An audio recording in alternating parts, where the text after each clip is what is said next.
Hey everybody, it's Meredith. I am out here on my porch coming to you with a message from your healthy voice on labels. Since it's National Stepfamily Day, it's the perfect opportunity for me to talk about it.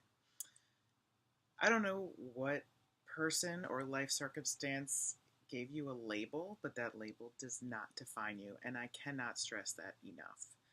If you choose to change your perspective, you can actually see it as a defining characteristic of who you were, not who you are. Let's name a few: child of divorce, addict, fat kid, stepmom, and the list goes on. If you let it define you, you become the victim. If you let it be something God might want to use in you for good, you may see the light and become the victor. So let me tell you a story. Right after Mike and I got married, I remember walking through, my favorite word, walking through the front door of my new house shortly afterwards.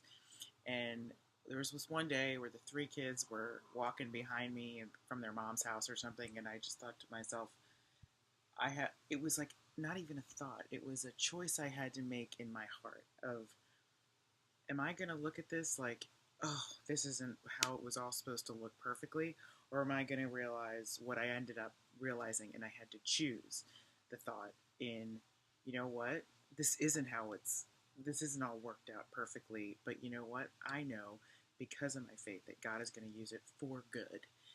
And that is something really cool because it's totally founded on my faith, because I believe God can do everything for good according to his purpose. I have no doubt. Does it get tough? Yes. When you choose to walk through situations that label you, it's not exactly a party, but it's an amazing way to walk through life. I remember someone saying to me when I met Mike and that I was dating this guy with three kids, they were like, well, how could you do that? You know, you're a child of divorce and you're going to go through that again. And it's like, what? And someone else was like, oh, I couldn't do that. And, it's just, I didn't see it the same way they did. Yeah, I went through times where it was like, whoa, why me? But it didn't never lasted long because I knew God me had here for a reason. And I realized, wait, why not me? Because I have the privilege of being a stepmom and being the wife of a man who was divorced, and to literally talk about come out of brokenness and living in hope. I mean, there is nothing that is more Christ-like than living a life that has come out of that in a good way. So yes, I was a child of divorce, but a recovering one. And how beautiful that God took my mess and used it as a message in my very own personal life, not for a billboard, but just to be. See, I didn't bust a label by doing something willfully. It wasn't going this wasn't going to come by positive self-talk alone. It was going to come by navigating through the hurt caused by these circumstances that I had as a child with the help and hope of God alone. He healed my heart. He continues to heal my heart. I'm not perfectly healed. I will always be going back to him for his healing that only he can give.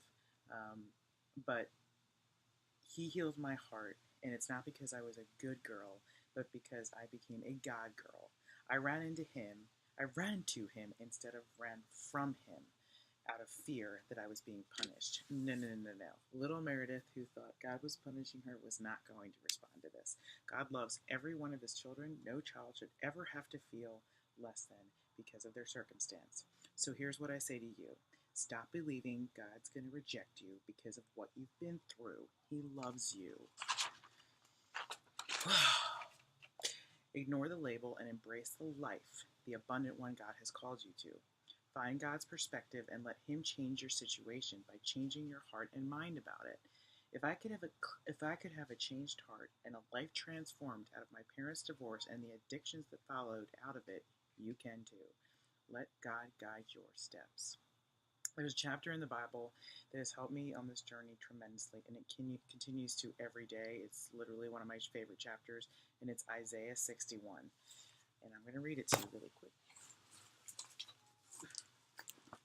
It says, verse 1 through 4, the Spirit of the sovereign Lord is on me, because the Lord has anointed me to preach good news to the poor. He has sent me to bind up the brokenhearted, to proclaim freedom for the captives, and release from darkness for the prisoners. Proclaim the year of the Lord's favor and the day of vengeance of our God, to comfort all who mourn and provide for those who grieve in Zion, to bestow on them a crown of beauty instead of ashes, the oil of gladness instead of mourning, and a garment of praise instead of a spirit of despair.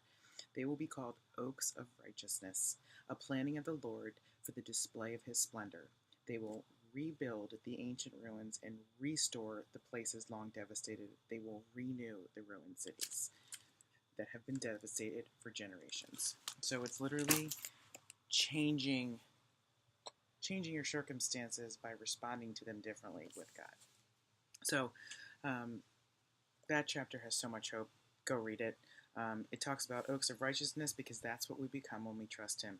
I pray that you may be rooted and grounded in love, as it says in Ephesians chapter 3, verse 17. And I hope you just have a great week. And if this helped you, share it with someone else that might be going through something too, because you know it's not just about blended families. That's just where I'm relating to it today. So I hope it helps, and I hope you have a great one, and I will see you next week for the first day of fall message. I've got some good stuff on it already. All right, see you later.